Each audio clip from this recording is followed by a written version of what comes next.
एक बार पुनः आप लोग का फैक्ट ऑफ ज्योग्राफी में स्वागत है।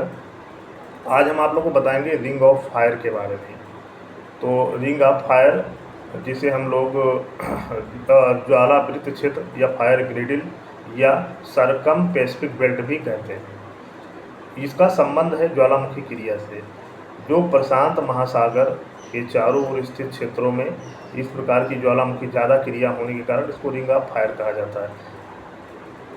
विश्व का लगभग 66% या लगभग 2/3 ज्वालामुखी और लगभग 63% भूकंप इस भाग में आता है। अर्थात यह जो क्षेत्र है उच्च ज्वालामुखी के साथ साथ उच्च भूकंपीय क्षेत्र भी है। इसका कारण क्या है कि यहाँ पे ज़्यादा ज्वालामुखी आने का कारण क्या है?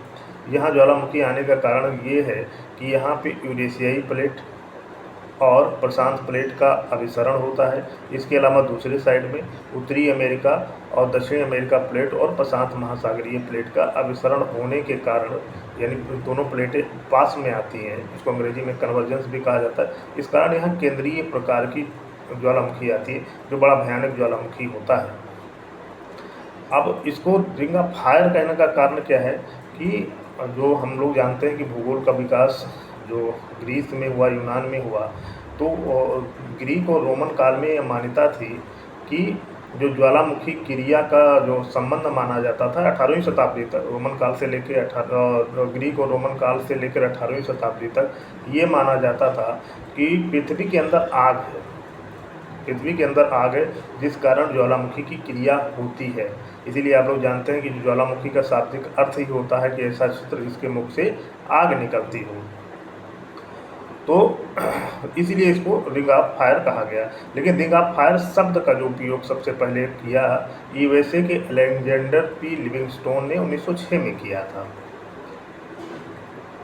तो इस भाग में अधिक ज्वालामुखी आने के कारण इसको हम लोग रिंग ऑफ फायर कहते हैं। इस क्षेत्र में न केवल बहुत ज़्यादा सक्रिय ज्वालामुखी होने के साथ साथ बहुत ऊंचे ज्वालामुखी हैं जो राकीज पर्वत और एंडीज पर्वत जैसे क्षेत्रों में आते हैं। ये क्षेत्र बहुत ही विस्तृत है, लगभग 40,000 लंबा और लगभग 5,000 किलोमीटर चौड़ा है। इस भाग में लगभग 700 से लेके 915 सक्रिय या निष्क्रिय ज्वालामुखी है, जिसमें 450 से ज़्यादा सक्रिय ज्वालामुखी हैं।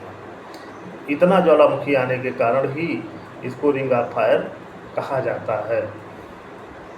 कहा जाता है कि ये जो रिंग ऑफ फायर का जो क्षेत्र है लगभग 3.5 करोड़ साल पहले से ही सक्रिय है ये क्षेत्र।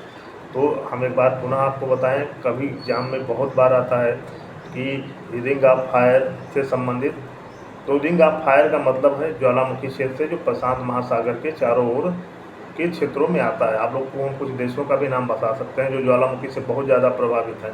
जैसे आप लोग जापान का नाम, फिलीपींस है, आपका इंडोनेशिया है, या आप इधर चले जाइएगा पेरू है, इक्वाडोर है, अमेरिका कनाडा का जो तटीय क्षेत्र है, हवाई द्वीप है, इसी क्षेत्र के भाग हैं जहाँ अक्सर ज्वालामुखी की क्रियाएँ होती रहती हैं। धन्यवाद।